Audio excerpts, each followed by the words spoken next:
Majina naitwa Peter Toet kutoka hapa Buret. Kwa mambo ya Gachagua kufanywa impeachment tutakataa, sababu tulichagua na rais akiwa pamoja.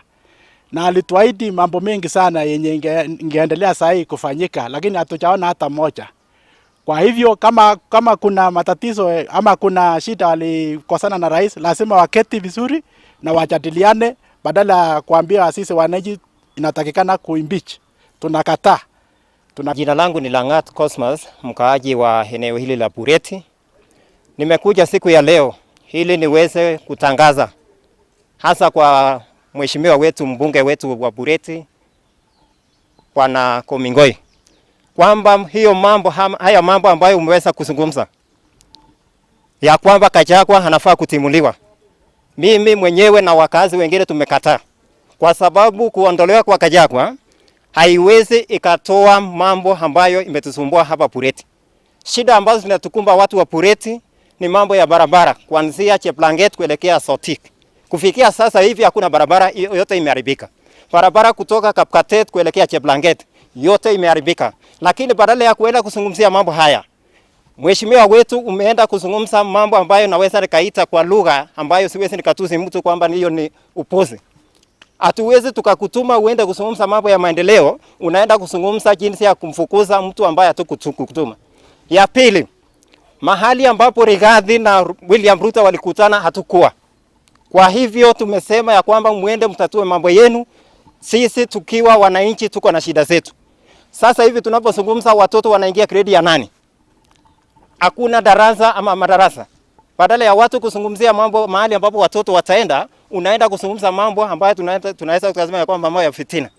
Sasa tumetangaza senator wetu, women rep wetu wa Kericho na mbunge wetu wa Buret, tafadhali mambo haya nimekataa nikiwa Langat. Kwa majina mimi naitwa Joel Cheruyo kutoka hapa Buret. Mimi kwa maoni yangu, pale wa bunge walienda kwa bunge bila kukuja kutuuliza, kutufanyia public participation. Wameenda bunge na wameamua awatimuliwe deputy president. Kwa hivyo sisi kwa wananchi wa Buret, kwanza hasa mimi nakataa.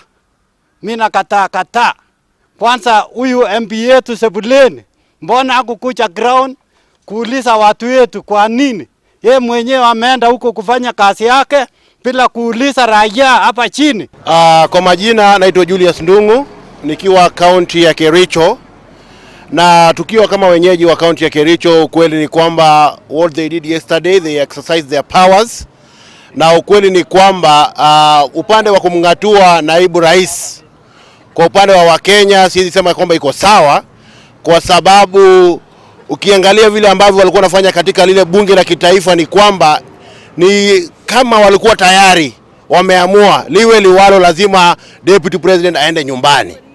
Iwapo pengine tu vile ambavyo walileta public participation, wangeleta public participation baada ya naibu rais kuzungumza, ndio raia waweze kubalance. Wasikize upande wa deputy na wasikize upande wa malalamishi ambayo imewekwa, ili raia wanapofanya public participation waweze kuwa na uamuzi ambao ni sawa sawa. Lakini kwa upande wa kumngatua deputy president, kwa upande wetu kama Kericho sioni kama iko sawa. Lakini kama iko hivyo, for the next time yeyote yule atakayengatuliwa, wembe uwe ni ule kwa sababu yeye tayari amengatuliwa. Lakini tunasema kwamba amengatuliwa kwa sababu bado kuna kwenda kwa Senate. Senate wanaweza sikiza, kwa sababu natumai ya kwamba Senate wanapatia mtu nafasi ya kujieleza, wanasikiza na kisha baadaye wanakuja na maamuzi. Ukweli ni kwamba iwapo Senate watasikiza vizuri, kutakuwa na uamuzi ambao ni sawa sawa. Thank you.